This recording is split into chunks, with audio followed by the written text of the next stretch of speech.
New Zealand ने Israel को तगड़ा झटका दिया है दोस्तों। अब न्यूजीलैंड उन इजराइल के फौजियों को वीजा देने से पहले पूछ रहा है कि आपका गाजा के अंदर, फिलिस्तीन के अंदर क्या रोल था बताओ। आपने गजा में जो नरसंहार हुआ उसमें क्या किया, आप उसका विवरण दो। आप गाजा के जंग में थे या नहीं उसका विवरण दो, सबूत दो कि आप वहां नहीं थे, तभी आपको वीजा मिलेगा। दोस्तों, ऐसा किसी मुस्लिम देश ने नहीं किया, क्योंकि किसी मुस्लिम देश की इतनी औकात नहीं है, किसी अरब देश के पिछवाड़े में इतना दम नहीं है। उल्टा अरब देश तो उल्टा कर रहा है कि अरे आओ, यूएई कह रहा है आओ, दुबई कह रहा है आओ, सऊदी कह रहा है आओ, कतर कह रहा है अरे आप इजराइल के हैं, अरे आइए तोहफा कबूल कीजिए। ये आज के अरब, शायद इसीलिए हदीसों में हमने सुना कि जन्नत में तो ऐसा भी जाएगा जो मुसलमान ना हुआ, जो मुसलमान तक नहीं होंगे ऐसे लोग भी जन्नत में जाएंगे। तो अब बचपन से अब तक मैं सोचता था ऐसे कैसे होता है, अब जब मैं ये देख रहा हूं कि ऐसे मुसलमान जो अल्लाह अल्लाह करते हैं, 5 टाइम की अजान की आवाज़, खूबसूरत आवाज़ पूरे अरब देश में गूंजती है, और वो अरब वाले भी, वो ऐसे तथाकथित मुसलमान भी, अल्लाह ही जाने कि वो जन्नत में जाएंगे या नहीं, लेकिन ऐसे गैर मुस्लिम जिन्होंने इजराइल अमेरिका के डर को किनारे करके फिलिस्तीन का साथ दिया, मुझे यकीन है कि अल्लाह ऐसे हिम्मत वालों को जन्नत नसीब करेगा। वहीं एक और झटका इजराइल को ये लगा है कि सीरिया से अमेरिका बात कर रहा है कि हम यहाँ से निकलने को तैयार हैं, हम अपनी सेना यहाँ से निकाल रहे हैं। अब इस वजह से वहाँ पर सीरिया के अंदर इजराइल की सेना अकेली पड़ रही है, तो इजराइल इस वक्त वहाँ भी टेंशन में आ गया है। वहीं अमेरिका की चालाकी ये है कि अमेरिका तुर्की से कह रहा है कि सुनो, हम सीरिया से अब बाहर निकल रहे हैं, बस हमारी शर्त तुमसे ये है कि तुम इजराइल से नॉर्मलाइजेशन कर लो। वैसे तो तुर्की पहले से ही इजराइल के साथ बिजनेस कर रहा है, लेकिन अमेरिका ये चाह रहा है कि तुर्की दुनिया के सामने खुल्लम खुल्ला इजराइल को कबूल कर ले।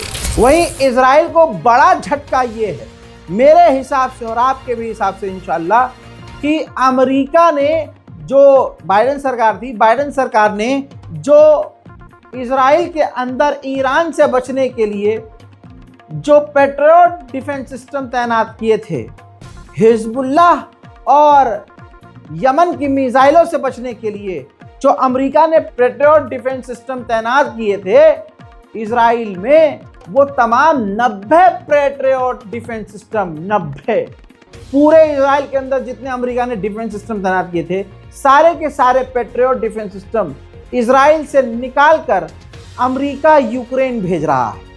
तो हकीकत यह है कि इजराइल की लंका लगी पड़ी है। वहीं मेरे दोस्तों, बहुत अच्छा फैसला इंडोनेशिया और मलेशिया के द्वारा, इंडोनेशिया और मलेशिया ने मिलकर कहा है कि गाजा के अंदर जितनी मस्जिदें और स्कूल इजराइल ने तोड़े, हम मिलकर बनाएंगे। वहीं मेरे दोस्तों, इजराइल को एक और बड़ा झटका लगा है। आप सभी से गुजारिश है इस वीडियो को शेयर कर दीजिएगा, क्योंकि इस तरह की खुशखबरी बहुत कम आती है, दिल दुखाने वाली खबर ज़्यादा होती है, मैं इस बात को मानता हूँ, इसलिए इस रिपोर्ट को शेयर ज़रूर कीजिएगा। जो इंटरनेशनल क्रिमिनल कोर्ट पर पाबंदी लगाने का एक बिल लाया गया था अमेरिका के अंदर पार्लियामेंट में, बताना चाहूँगा कि ज़्यादातर मेंबर ऑफ पार्लियामेंट ने उसका विरोध किया और वह बिल पास न होने दिया, जिस वजह से एक बार फिर से नेतन्याहू के मुंह पर तमाचा लग गया है। उधर कतर और तुर्की उन फिलिस्तीनियों को एक्सेप्ट करने को तैयार हैं जिन्हें इजराइल ने गाजा और फिलिस्तीन दोनों जगह से निकाल दिया है। देखिए, दोनों ने बड़ा दिल दिखाया है, कतर और तुर्की ने, मैं उनका शुक्रिया अदा करता हूं।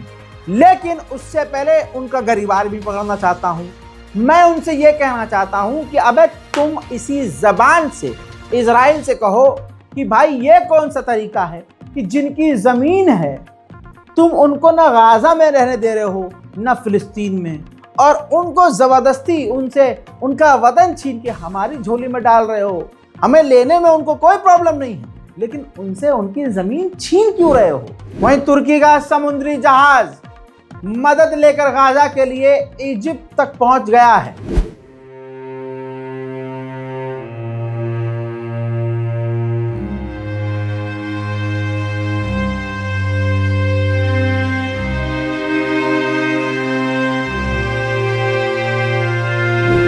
हजरात, एक और खुशखबरी ये सुन लीजिए। रिपोर्ट यह है कि गाजा के अंदर 20% जो इजरायली मारे गए हैं, इजराइल के फौजी जितने मारे गए हैं उनमें से 20% फ्रेंडली फायर में मारे गए हैं। इतने फट्टू हैं कि अपने को ही दूर से देखकर गोली मार देते, अरे ससुरा ये तो हमास का है। लेकिन बाद में पता चलता था अरे यार ये तो मुन्ना अरे ये तो अपना है भाई, समझ रहे हैं? ऐसे ही कांड एक और हुआ है। आपकी स्क्रीन पर इजराइल का ये जो फौजी है, ये बुलडोजर टीम का मास्टर था, यानी गाजा के अंदर मकानों को तोड़ने के लिए जो आर्मी की टुकड़ी बनाई गई थी, ये उसको लीड कर रहा था। ये गाजा की बिल्डिंग पर चढ़ा गया, टॉप पर जाकर खड़ा हो गया, मजे लेने के लिए गया होगा, वीडियो फोटो बनाने के लिए कि अरे अब तो ये हमारा है। दूसरी तरफ से इसी के इजराइल के ही सैनिकों ने सोचा कि यह हमास का आतंकी है, मतलब उनकी नज़र में तो आतंकी है, तो उन्होंने इसके भेजे में गोली मारकर अपने ही व्यक्ति को कत्ल कर दिया। हालात इजराइल के इतने खराब हैं जो आपको दिखाए नहीं जाएंगे। ये तस्वीर देख लीजिए दोस्तों, ये इजराइल के लोगों को इजराइल की मिलिट्री मार रही है, पीट रही है, घसीट रही है, मुंह पर जूता रख रही है। और इसलिए किया जा रहा है उनके साथ ऐसा क्योंकि इजराइल की जनता इजराइल की सेना में शामिल होने से इनकार कर रही है। अजीब मरने को तैयार है, जेल जाने को तैयार है, लेकिन इजरायली सेना में शामिल होने के लिए नहीं।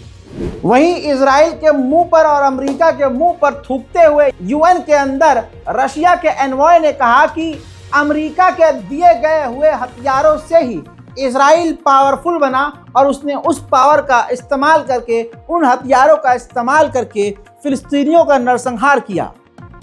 यूएन ने जो इन तमाम चीज़ों के बाद जो फैसला सुनाने की तैयारी की इजराइल के खिलाफ, उस फैसले को अमेरिका ने रुकवाया। रूस के प्रवक्ता ने यूएन में इजराइल को और अमेरिका को नंगा कर दिया। 15 месяцев конфликта убито 273 сотрудника БАПО. Это рекордные потери среди персонала ООН за всю историю организации. Более 200 объектов БАПОР разрушено. Десятки бапоровцев произвольно задержаны. Имеется информация о том, что они подвергаются пыткам. Осуждаем любые акты насилия в отношении ООНовцев. Выступаем против попыток силой заблокировать деятельность БАПОР в секторе Газа и на западном берегу реки Иордан, включая Восточный Иерусалим. Уважаемые коллеги, Израиль не посмел бы столь бесцеремонно бросать вызов международному сообществу и нарушать международное право. उधर मेरे दोस्तों, तुर्की ने हमास के एक लीडर से तुर्की के अंदर मुलाकात की है। नहीं पता कि अब क्या षड्यंत्र चल रहा है ये तुर्की, लेकिन हमास को भी ज़रूरत है कि एक ऐसा मुल्क हो जो उसको थोड़ी सी सिक्योरिटी दे सके। हमास की मजबूरी हम समझ रहे हैं। उधर इजराइल ने जिस हमास के लीडर को कहा था कि हमने मार दिया है, एक बार फिर से गाजा के इलाके में वो आम लोगों के बीच आए और गाजा के लोग उनके गले लगते हुए, उनसे मिलते हुए नजर आए। वहीं वेस्ट बैंक से 12 से 13 फिलिस्तीनियों को इजराइल ने सिर्फ इसलिए गिरफ्तार किया है क्योंकि वो लोग जश्न मना रहे थे फिलिस्तीनी कैदियों के रिहा होने पर।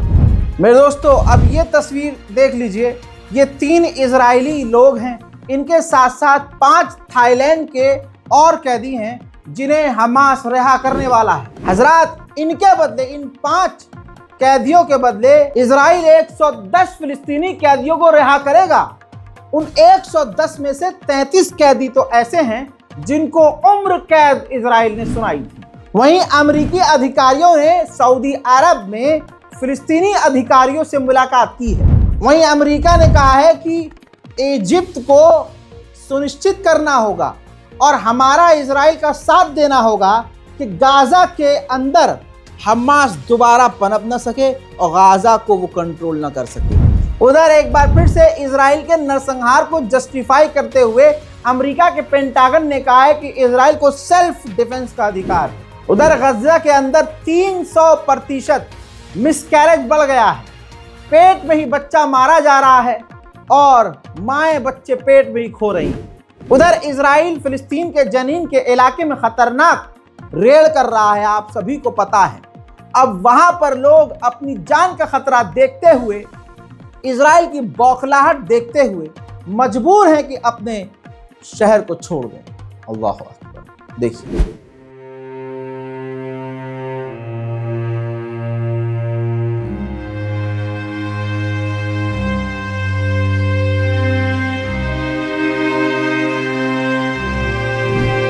फिलिस्तीन के वेस्ट बैंक में इजराइल के रेड को कवर करने वाली पत्रकार नगम अल जैद बुरी तरह से घायल हो गई हैं। मेरे दोस्तों, पत्रकार हमेशा से निशाने पर रहते हैं। ये देखिए, जो पत्रकार हैं इजराइल के सैनिक वेस्ट बैंक में, उन पर भी आंसू गैस के गोले और सीधा ओपन फायर कर रहे हैं। फिलिस्तीन के वेस्ट बैंक से जिन फिलिस्तीनियों को इजराइल गिरफ्तार कर रहा है, ऐसे में एक इजरायली महिला सैनिक ने, आप जानते हैं इजराइल की जो महिला सैनिक होती हैं वो किसी मॉडल से कम नहीं होती हैं, इसीलिए तो अरब दीवाने हैं इजराइल की औरतों के।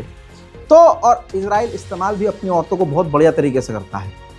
हजरात, ये वीडियो बनाया इजराइल की एक महिला सैनिक ने, जिसमें फिलिस्तीनी कैदी को देख सकते हैं, इजराइल का झंडा जबरदस्ती उसके हाथ पे दिया हुआ है, उसका वीडियो बनाया। और अगले दिन छुट्टी मनाने के लिए, ये तस्वीर देखिए, छुट्टी मनाने के लिए वो इजरायली महिला कैदी दुबई पहुंची है, यूएई। पूरी दुनिया में यहूदियों के लिए अरब देश सबसे ज्यादा सेफ हैं और उनमें से यूएई।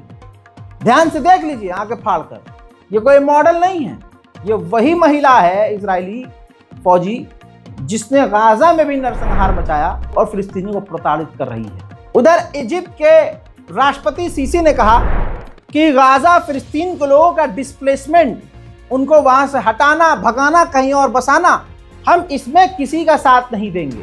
हजरत, ट्रंप के हॉस्टेज एडवाइजर ने कहा है कि अगर इजिप्ट और जॉर्डन गाजा के लोगों को नहीं लेते हैं तो हमें कोई दूसरा ऑप्शन तलाश करना होगा, यानी गाजा के लोगों से गाजा का इलाका जरूर किसी न किसी बहाने से अमेरिका ढूंढेगा।